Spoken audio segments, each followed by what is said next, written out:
Gagawa tayo ng Filipino spaghetti. First time ko gagawa ng Filipino spaghetti mga langga. So nag-prepare na ako dito ng bell pepper, and minced garlic, minced onions, then may sausage din tayo at minced meat. Prepare na ako ng oil na may butter. Dito natin lulutuin. Garlic mga langga. Onions. Lagay na natin yung karne natin mga langga. Medyo may ice pa siya. Sausage. Iba yung sausage na. Sunod na natin yung bell pepper natin. Tayo ng tomato paste. Dapat yung spaghetti sauce, wala ako. Ito lang.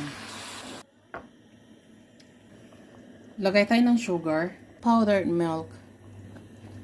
Ito gumawa. So, ready na yung spaghetti natin. Lagyan na lang natin ng sauce.